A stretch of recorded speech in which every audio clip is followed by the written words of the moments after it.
guys. Hey, guys. Hey, guys. Welcome to this week's episode of the 13th Floor. It's been a while since we've been here, and we are excited to be back. Absolutely.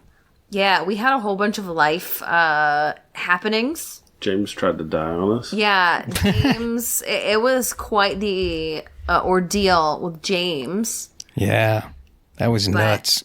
Yeah. Oh, man. Word of advice. Get mono while you're young. It's like chicken pox. Apparently, if you avoid it your whole life and then you get it, it is rough. Well, James, I just want to know who you've been kissing. Where'd you get that mono from? Whoever it wasn't worth it. I'll tell you that. Yeah, so James, well, we thought that you poisoned yourself with some tea. Yeah. And then you just kept getting sicker and sicker. We're just like, well, what's going on, James? And it was so bad that James was like, I can't record. I can't do anything. Yeah. I'm not hungry. I can't sleep. And it was awful. Feel well. Yeah, it was bad. And so tell them about when you went to the hospital to get tested. Yeah, so a serial guest of the show, Callie, and good friend, she actually took me to the ER because I was dehydrated. And on the trip, she was like, this is like when I had mono a couple of years ago. And so I go to the hospital, and they do a whole bunch of tests. And I mentioned, a mono test, and they laughed. They were like, 95% of Americans have had mono by your age. You don't have mono. And I was like, well, that you know of. But I was like, well, it would give me peace of mind. So let's do that. And so they did. And I'm laying on the bed with an IV, and the doctor walks in looking sheepish, and he's like, it's mono. It was mono. Yep. Wheezy has grabbed a toy. Something she's shown no interest in. And now that we're recording, she's decided to grab a toy that's like a crinkly wrapper inside. It's a crinkly banana. But she's doing it. Hasn't done this at all. And then now that we're recording, she's grabbed it and brought it right next to the microphone. I can hear her ears flopping. On the 13th Floor Instagram. But yeah, James, I'm proud of you for advocating for yourself. You got to experience the medical system as many women get to experience it. But I'm glad you're okay. Did you men go to the doctor too? Well, when you go to the you don't even listen. You just don't understand. But James got to experience it. James, you weigh a little less now too, right? Because you don't have a gallbladder anymore. That's right. I got that out too. It got smushed from the mono. Well, my liver swelled up, my spleen swelled up. That was the worst. Well, no, it wasn't the worst. It was horrible in every respect. But one of the weirder things was if I moved too fast, or if I went over a speed bump, like I could feel my liver and spleen like wiggling in my torso. Really?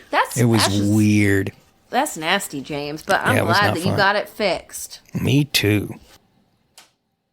We haven't had like anything of that nature when it comes to our own health happen, but it's been Wheezy's health. Yeah, it's been Wheezy's health. Unfortunately, Wheezy was diagnosed with liver cancer, so we went and got surgery for her, but they couldn't remove it, so we're just soaking up all the time we got with her.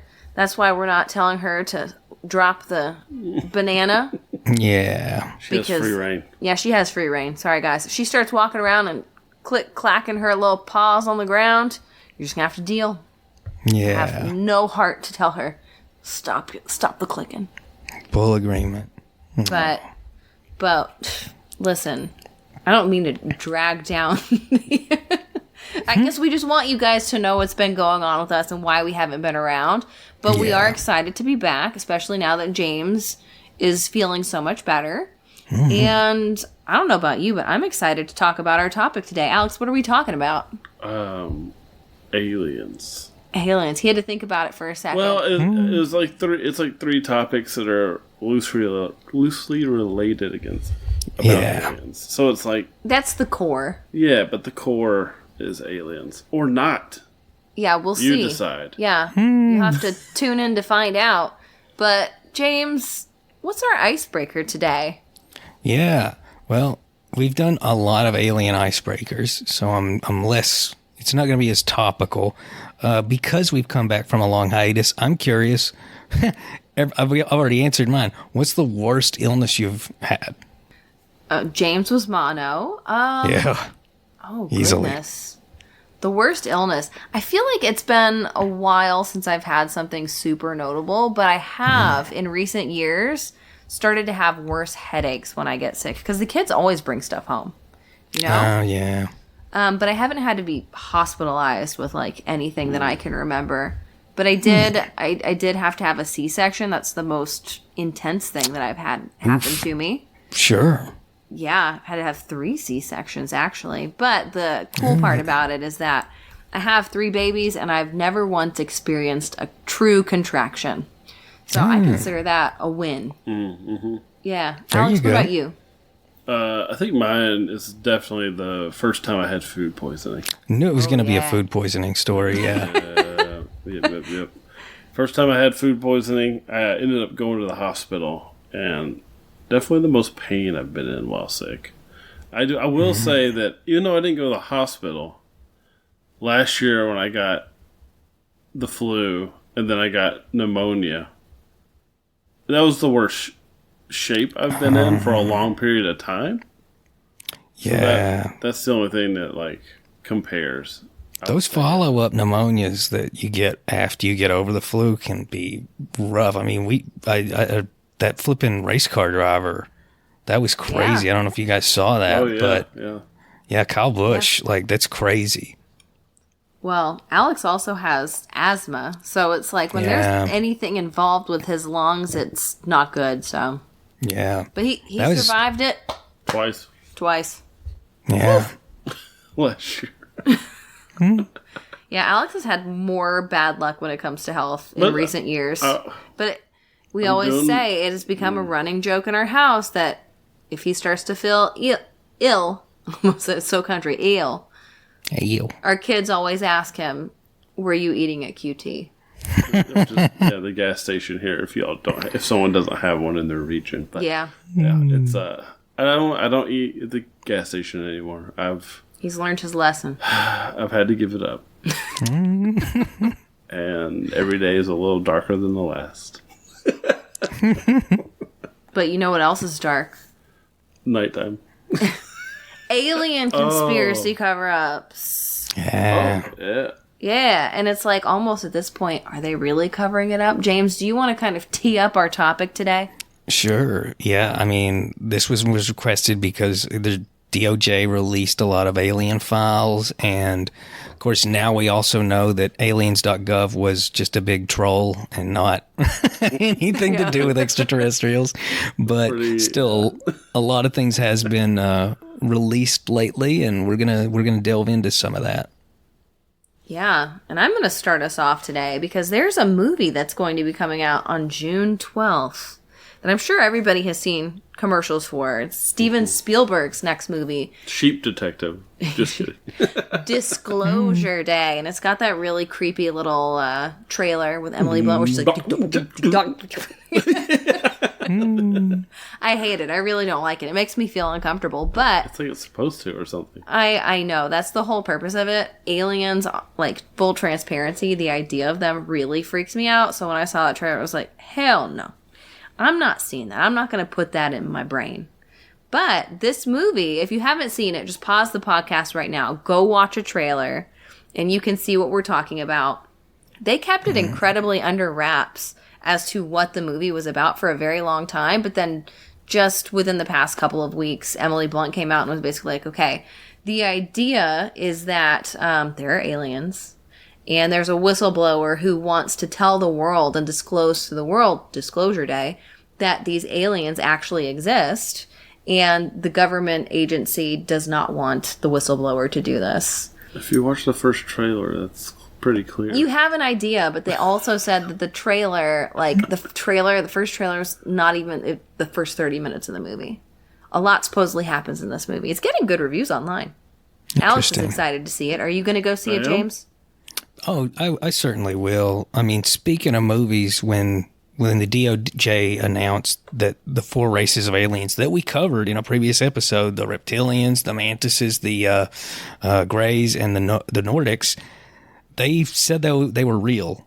Now, to me, that means there's only 2 possibilities. Either the media has known and they've been slowly drip feeding us this for disclosure purposes, or, and I'm actually leaning more towards this, the files are BS and they're inspired by pop culture.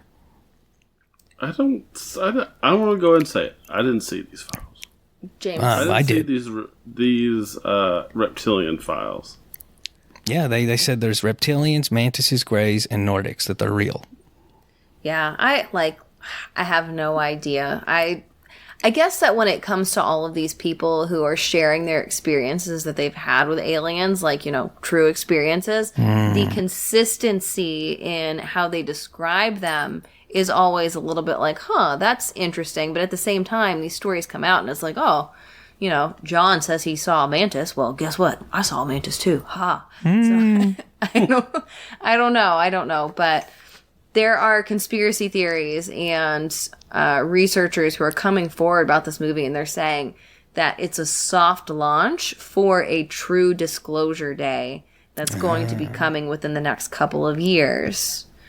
And, they have been drip feeding a lot of this information. And some people say that the reason they're doing it is because humanity cannot possibly fathom the idea. It would be widespread panic if people knew. But when you give it to somebody like Steven Spielberg, who's a storyteller, he's done Close Encounters of the Third Kind and E.T., he's got these nice aliens, Let's give the story to him so that he can kind of tell it, and we'll see how people react, that kind of thing, It's possible. In the most recent trailer, there's actually a clip of him where he says this little offhanded comment. He says, quote, "I used to say to myself, would it be wonderful if all of this turned out to be true? I'm now thinking, wouldn't it be wonderful for people to know," and there's a little pause for dramatic effect, "all of this is true." And so everybody's like, it's true. Yeah, people are freaking out. Personally, I feel like it's just very good marketing. Yeah. Very good marketing and timely with all of the stuff that's going on. Like, everybody's going to want to go see our movie about this disclosure. Yeah. Well, also, Tim Burchett and Matt Gaetz have talked, these are 2 politicians, saying that they've been exposed to things that would keep the public up at night. So whatever it is, if they're being truthful about it, it poses a deeper existential threat than just, hey, we're not alone. Yeah, and that's what some people are saying, that it's like, there's the human ego, and the idea that there's something out there that could be bigger and better than us is like, whoa, oh my gosh. Yeah. So, I don't know. I'm more worried about the whole prison planet, Loosh Farm theory. Like, maybe this is all bad, but I hope not. Don't scare. Well, listen, maybe we'll find out in Disclosure Day. Maybe there will be some clues. On the flip side of the coin, though, some people also think that this movie, and it's getting good reviews. I have no idea what it's about. But some people are saying that it's going to come out in the movie that it's like, all a psyop. And it's just kind of like Project Blue Book, where they want us to think that aliens are real so that they can create like that one world order. And everybody has to come together to protect ourselves from this existential threat that are aliens. But, James, I don't like it when you tell me that the whole earth farming thing is something. That scares me. I sure hope not. Yeah. I mean, it scares me. Yeah, that's why I don't like the subject of aliens. But, listen, there's also a timely Reddit thread that came out, and I read through the whole thing. It was a little bit long, but this also kind of feeds into the whole, like, Disclosure Day idea. And it was posted from somebody who said this is not their real name, named Rhea, R-H-E-A. The poster handle is Rhea-15510. First name, Daya. It's about his or her intelligence surrounding the truth around aliens. And it was posted about 6 months ago. It is a very long thread. It took me a little while to read. But this person starts out by explaining how they know the truth about aliens.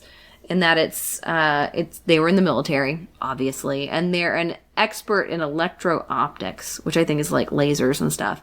And they kept getting, with their knowledge, kept getting pushed kind of up the chain and learning things that nobody knows about when it comes to other life forms and what's out there.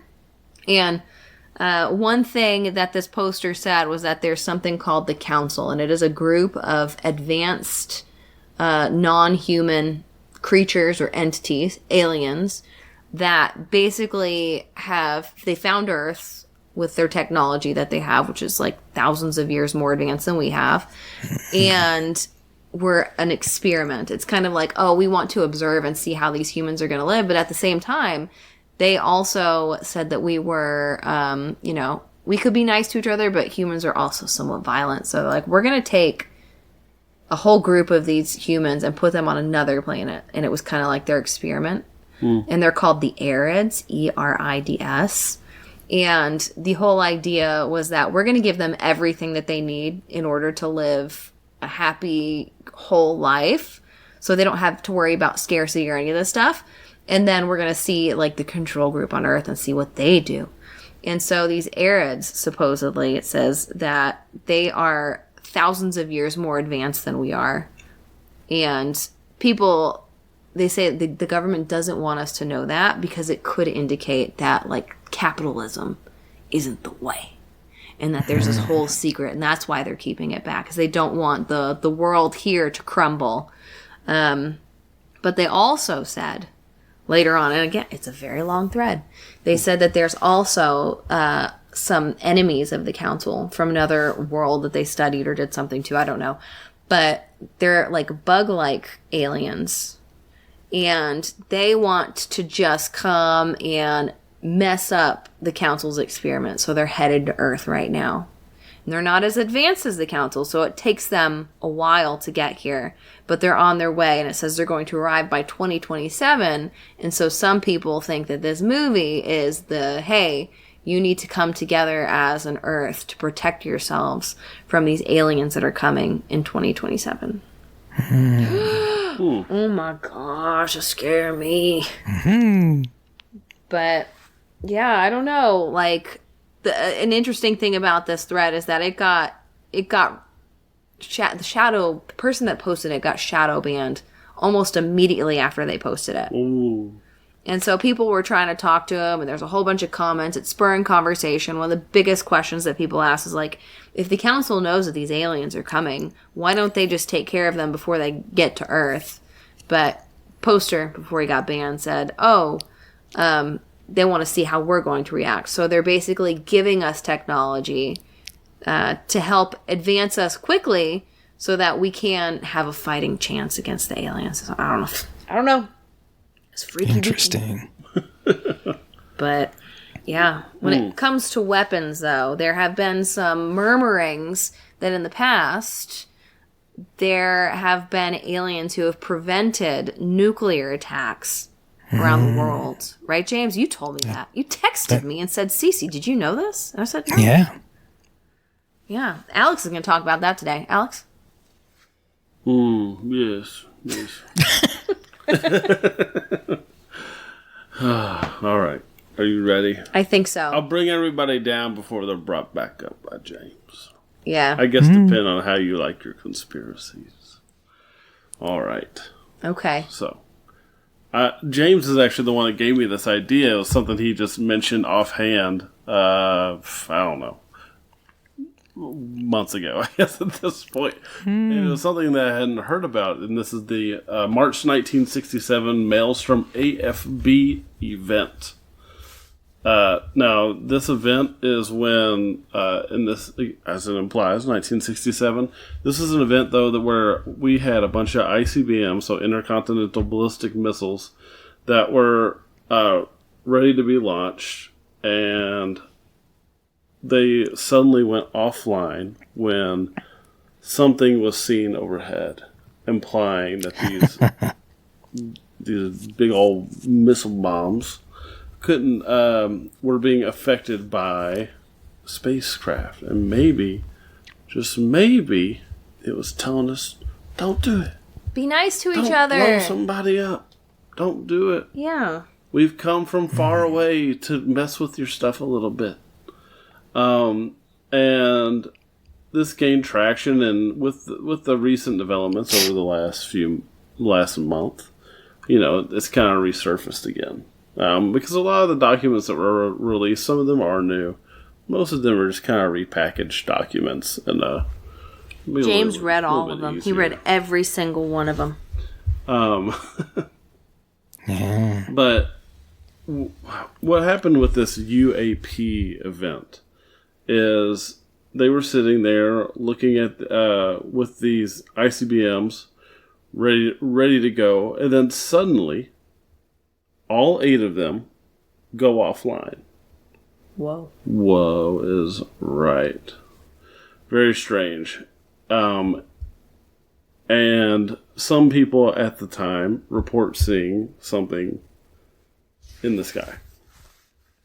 The details are a little dubious, I would say, at best. But they say that they thought they saw something around the same time that this event happens. Now, when these ICBMs go offline, they have to work to get them back online and all that, right? Okay. So it's a little spooky, don't you think, if someone swings by and is like, hey, don't use those. You've seen something weird in the sky and you're like, you know what? I might think twice about doing this. Yeah, exactly.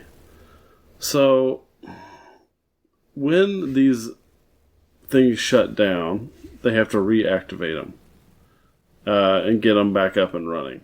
Anybody have a guess on how long it took them to get these things back? 60 hours. 60 hours. Very specific hour count. I don't know. How long?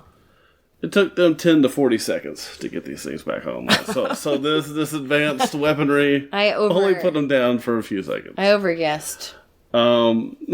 So, yeah, maintenance came down. They just unplugged the machine and plugged it back in pretty much. They're like, you're good to go. The typical IT job. Now, the system that went down was known as the Minuteman I system. Oh.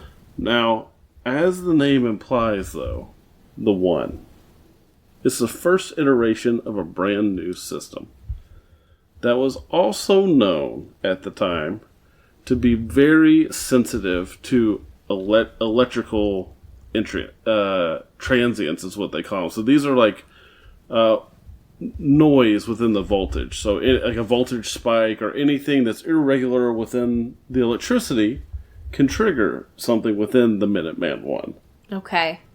And there was a known ongoing power anomaly at the commercial power station nearby.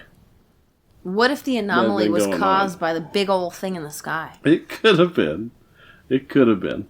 But it seems to me that this was most likely caused by a little blip in the electrical grid that caused the Minuteman I to fail.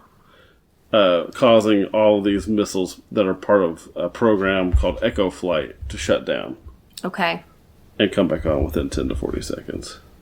Now, eventually, engineering went in, fixed the fleet of missiles, and added a bunch of things that were going to allow to prevent the effects of irregular noise. So a bunch of diodes and transformers and things to just keep things steady. Little so this lights. didn't happen again. Yeah.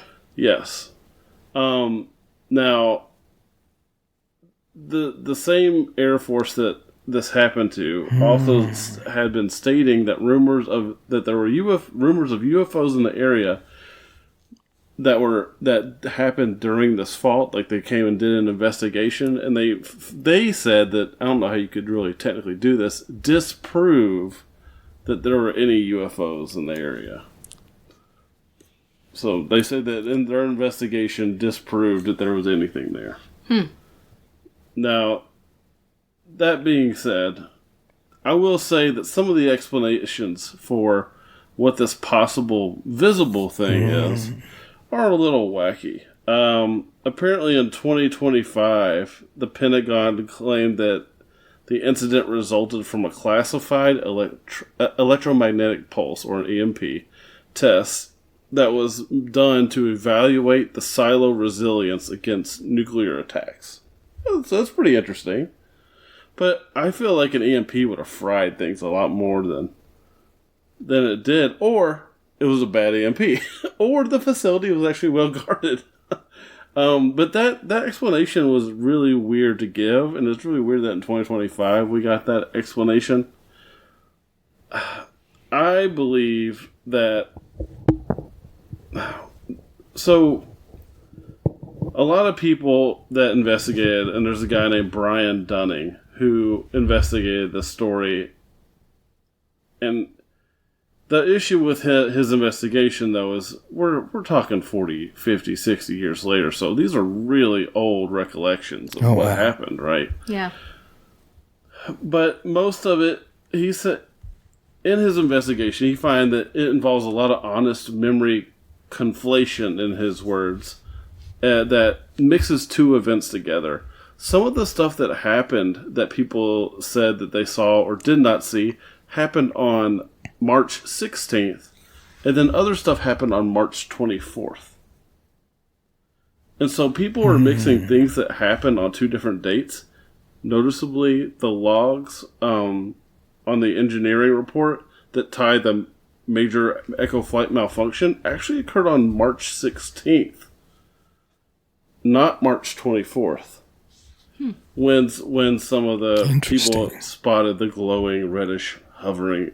So there are discrepancies. There are discrepancies, and now sometimes some of these explanations also say that people misidentified planets. I'm like, come on, man, we've seen planets. Yeah, how are you I gonna... don't buy that. I do buy that you could see something weird. I do buy that we could, I always think of ball lightning. Yeah. Who in their right mind would think that that's even a real thing? Yeah. How could you even explain it if you ever did see it, right? Like, it seems so against anything, all the laws of physics, which I guess technically it's not, but it feels like it should be. And I think that is kind of what we're seeing here is that now the things that do give it maybe a little bit of credence is the weird explanation for an EMP test 60 years later. I don't know why we felt the need to do that, but the government likes to keep us on our toes. The other things that, in regards to the disclosure that has happened recently, is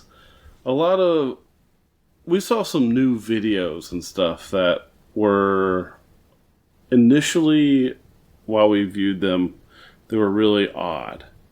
There were things that didn't make any sense. But the problem with the videos, and the one that I'm thinking of in particular, I think a lot of people saw, it's this gray video. It's got like a star-like object in the middle. It's black. And then there's something else going around it in a periphery. Mm-hmm. What I saw an explanation of, some people were kind of laughing or saying, it's an angel as described in the Bible, It's like this object with rings within rings. Other people said it was a flare or a parachute or something like that. When I look at it, I believe that it is actually a flare. You can see the flare on the top right-hand side of the screen. It's kind of going down. Its trajectory makes a little bit of sense, but at the end of the day, what it looks like to me is that the sensors are reading something, flare, whatever, and then it's having some sort of technical issue with how it's receiving the light into the camera. Okay. That's causing this other object to appear within it. Because, I'm sorry, no spaceship is going to have a flight pattern that squiggles around. Not that you know about. I think just logically, if aliens are not going to be zipping around in a weird circle pattern when they have an advanced spaceship that can just go here to there. Listen, my little Reddit poster says that all of the things that we see come up from the ocean I heard this. are actually not aliens, but just alien technology that has been sent here to study us. Oh, interesting. So it's Yeah. not even the aliens themselves. It's Yeah, just it's a kind of little like a robot. camera or a probe or something. Well, yeah. then that would imply that it has some sort of artificial intelligence involved. And why would artificial intelligence take a very They want to see what you're doing. inefficient path anywhere? I don't know. I mean, it's not for us to understand, right? I guess. And the last thing, James, this was in regards to the 4 species that were pulled out of the UFO. Uh-oh, James. What are you going to say, Alex? So that entire thing all comes from a guy named Dr. Paul Hadoff. He's this 89-year-old guy who has quite the background, admittedly. His name is Hal Putoff. I just mixed those 2 letters. You sure did. Dr. Hal Putoff. It's even better because I'm a little put off by this guy. Ooh. And he did do what James has said. He did claim that the direct exist. quote, people have been involved in recoveries have said there are at least 4 types. 4 separate types. Okay. And within his investigation, or not investigation, but from what he has been told, he has never received any of this information himself or learned it directly. He has only been told these things from other people. And he says that he has, over the 50 years that he's been doing this, that his sources say that there are 4 different types. And like you said, James, it's the Nordics, the Mantis, the Reptilian, and what is that other one? That is the Greys. The Greys. Now, what makes Hal Putoff almost did it backwards again. I know. What makes him really interesting, though, is that he has a PhD in electrical engineering from Stanford University. And he has these various patents on quantum electronics and laser physics. So let's just go ahead and say it. Mostly BS science. Let's just call it as we see it. From 1972 to 85, he served. Now, this is really interesting. Served as the senior scientist at a Stanford Research Institute running the CIA's remote viewing program, which has been declassified, and we know now for sure that it was a real government parapsychology program. Trying to figure out what's going on in other parts of the world without going to those other parts of the world. Right. And so he did that, and then I believe he also first off, what that really tells me though about that research outfit that he was a part of tells me that this man is really good at getting money. And that's maybe a little cynical, but if you can get a government contract to do remote viewing for 10 years? How long did I say? For 13 years? That's a pretty penny to deliver 0 results. Yeah. Zero That we results, know they'll of. Let us know, yeah. That we know of. James, have you ever done remote viewing? Only through his twin's eyes. No comment. I will say that we're talking about the same guy who partnered with Tom DeLonge from Blink-182 and made To the Stars Inc. And like they put out graphic novels and stuff and albums. So yeah, he's a peculiar guy. Yes. And he's done a lot. It's like you said, he's been involved in a lot of different things. I think, I mean, being involved with a Blink-182 person is probably pretty high profile, but the remote viewing CIA program says something. This is a man that's a professional at messing with people. I'm going to go ahead and say what I think it is. He's just good at it. And he's got a good imagination. He likes it. He makes a lot of money off of it. I have no doubt. I think it's a scam. I'm sorry. The cynical has spoken. That's right. Is skeptic. James, without commenting, said it all. He's remote viewed before, so I don't know what that means to you. What if James is Dr. Hal put on? Oh my god! You know what? I think it's time to hear from James. I want to hear what James has to say about aliens. Can do. Yeah. So my segment is a bit unusual because when people think of aliens, they think of extraterrestrials. But there are two theories, and I think there's actually a lot of credence that these are more plausible than the extraterrestrial theories, that they're not extraterrestrial at all. That is to say, they do not come from another world. So there are two theories about this. The first is, and we've talked a little bit about this when we talked about lizard people, but the crypto-terrestrial theory. And that is the theory that aliens are actually from Earth, which means they're not really aliens, but they're not traveling faster than light to get here. They're just here. So there's a few different versions of this. One would be that they are a highly advanced species of humans or non-humans who are actually capable of traveling to different dimensions and that they're from an alternate Earth. So that's the extra-dimensional hypothesis. And, I'm skeptical of that, but, with all the stuff we've talked about with regard to, what's it called? The Mandela effect. Maybe that's why the Mandela effect happens. Maybe it's just timelines crunching together because these guys are hopping dimensions. So that's one possibility. Another one, and this really ties into Hollow Earth and reptilians, is that there's a subterranean civilization under our feet, and possibly deep in the oceans as well. That one makes more sense to me than subterranean, but doesn't change the fact that, like, a lot of these UFOs seem to be coming from the ocean, and if they're not automated, if they are actually inhabited by something, then it stands to reason that something has been here for a long time. So what could they be?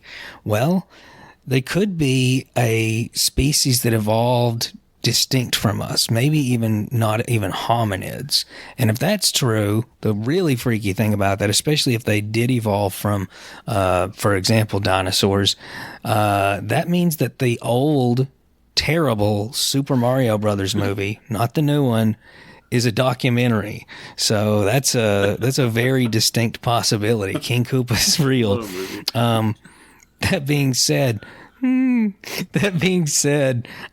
there's not a tremendous amount of evidence for this, but it does circle around and go around the notion of where these are coming from without getting to the point of faster than light travel. Now, once we deal with other dimensions, though, to me, that's an even more difficult technological step. So that's the only issue I have with that. The other theory, and I think this actually makes a lot of sense, it actually fills in a lot of holes in the theories of extraterrestrials, is the extratempestrial hypothesis, which means that aliens are from Earth, but they're not from the current Earth. They are actually from the future, the distant future. And if that's the case, well, one, they're not traveling faster than light. They're traveling through time, which is a whole other technology that we can't even fathom. But it does explain some things. First of all, it's like, well, why don't they just reveal themselves? Why don't they just, land on the White House lawn and say, hey, here we are? Well, if they're trying not to mess with the timeline, then it makes perfect sense. If they're actually interfering only as necessary to ensure some disasters mitigated that affected them in their time, then that would make sense that they would be, hands off when it comes to most things. So that makes sense. Another thing that I think lends credence to that is just, well, two things really. One would be the Gray's physiology, because human beings have speculated for a long time as to what would happen to Homo sapiens, us, as we evolved. We would be doing less work, physical labor, so our bodies would atrophy to some extent. Our height would likely atrophy. Our brains would probably get bigger because we're doing more cerebral work. Our eyes would probably get bigger because human beings are drawn to neotenous qualities, and that happens to be a quality. That I've seen sketches of what people suspect humans will look like in 10,000 years, and it's usually some weird cross between anime and Greys. So another possibility with that would be that because the Greys don't reproduce normally, maybe this catastrophe that they're trying to avoid sterilized them, and now they are lab created. Oh my gosh. That could be part of it. Which brings me to the other argument, and I've actually mentioned this in a previous episode. You know, people talk about hybrids. That Matt Gaetz guy, he was talking about hybrids, that senator or congressman or whatever. I mentioned in a previous episode that doesn't make a lot of sense, because if something evolved from another world entirely, it would have less genetically in common with us than a flipping daffodil would with a human being. And a person can't knock up a daffodil, so why would a human being be able to make a hybrid with an alien unless they're using some technology? Well, this lends credence to that, because if they're us from the future, and it's not so distant that they've speciated dramatically, even though they physiologically vary from us a great deal, they could be using our DNA to salvage something that again, sterilized them in the past. So they're making use of our robust, healthy genetic material that's still compatible with them in order to save their species. Get to that point, which is our in the species. future, though, where it's like the timelines meet, where they're like... It's conceivable. I mean, the future is always happening. You know, it's unfolding constantly.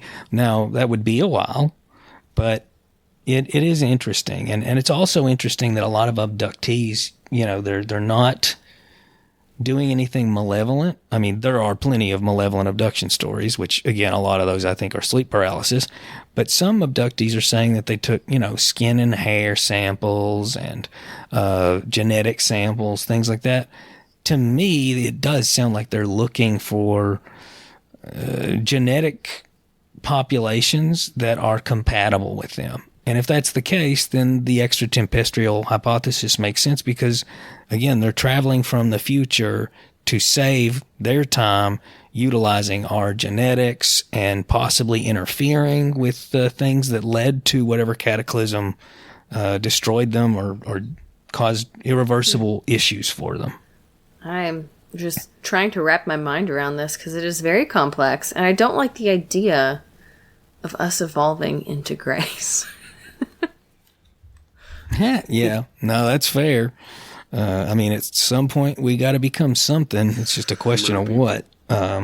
Personally, I think that we've reached a technological point where natural selection is largely irrelevant, and that is both good and bad. And it could lead to a lot of atrophying of certain populations, but I don't know ultimately what direction it would take, but it could be something reminiscent of the Greys. Another thing that I find really interesting is circling back on the crypto-terrestrial theory, is it is bizarre, and we've talked about this before, that we've explored so little of the oceans. We are far more interested in exploring space than our own oceans. And that leads me to wonder, maybe there is something in the oceans. Again, the absence of evidence isn't the same thing as evidence, but it's just interesting that we didn't know about colossal squids or giant squids really until the past century. You know, these are massive, massive organisms. So if something was intelligent enough and technologically advanced enough to not want to be found in the oceans, it could evade us almost indefinitely. Yep. Dinosaurs are real. Yeah. King Koopa, man. Exactly. I heard a theory, James, that some people out there think that the aliens that are actually like... Aliens are like parasites that have come into human bodies Well, And so we're not even really humans. We're like an alien inside a human. I was like, wow. that's an insane thought. That's Isn't that basically like the premise of Scientology? I have no idea. I'm pretty sure that's like literally what Scientology's based on, like these thetans they're alien parasites or whatever. Oh, Some people think it is. In Dungeon Crawler Carl, there's an alien species that is. I like a gotta parasite. give that a read. It's a good book. The 8th book just came out. I'm like only 50 pages in, but still, I highly recommend it. But there are those aliens in that book too. Headworms. Oh well. Oh man. This is gonna give me nightmares, dear Why? listener, because I don't like the thought of aliens. Well, they're not aliens. They're interdimensional people. Okay, whatever. They're us from another world, another time, another place. Maybe. Maybe. I have no idea. We're just gonna have to see what happens in Disclosure Day. If only we had like a code that people could use for their ticket. Oh, yeah. 13th floor. When you go on to Fandango.com, when you get your tickets, put in promo code 13th floor. For that, you can get tickets at the same price as you could anywhere else. Yep. There you go. No, go see Disclosure Day. Tell me what happens. And yeah. Why don't you come with me? I don't want to. Sorry, babe. James will go with you. It'll be hard to do. Yeah. From Unless 2 he's states coming- away. Yeah. James, you can come down here now that you don't have a gallbladder and you're doing well. That's true. Yeah, he can travel now. We still, by the way, haven't exchanged Christmas presents. It's the middle of the haven't. year. Nope. We're only almost halfway through the year. Wow. It's all right. We'll get together. But Yeah. James, I don't know what we're talking about next episode. I think we might be talking about ticks. Yeah. Craziness going on with ticks. We're doing 2 topical episodes back to back because it's been a crazy year for that. Yeah, bioweapons, pretty much. One of my really cool coworkers did a lunch and learn on astrology the other day, and she said that we're in the age of Aquarius, and that it was a Mercury retrograde. I can't remember gosh. exactly. These are all words. But she said that the age that we're in is supposed to be very turbulent, and I was like, oh my god. The ticks. The ticks, the aliens, it's all out there. Yeah. That'll be a good episode. It might surprise you all. He might We've surprise talked us. about them before a little bit. But Just a little bit, but I feel like there's been a huge just increase in the number of ticks that are out there lately. 98% Hey. increase of alpha gal. The episode. 9800%. the episode is next week, guys. Yeah, we'll have Yeah, The that's episode fair. is next week. But I do want to hear about this, Yeah. Maybe I'll even talk on the episode. Well, James, you always have wisdom for us at the end of every episode. Every episode. What is your wisdom today? If you are looking up at the stars and you see an Asari ship, you let me know immediately. That was a great And you episode. can let him know on the 13th Floor Instagram at 13th Floor Podcast. That's right. Yay! If you don't follow us, what are you doing? Let James live his best life. James puts all of his spiders there and tell him about the starships. Sorry. Sorry, starships. Sorry, I forgot to mention I it. think that's like the 5th Asari reference we've had on this show. I think it's more than that, James. Well, until next week, we hope that you can keep it strange. strange. Yeah.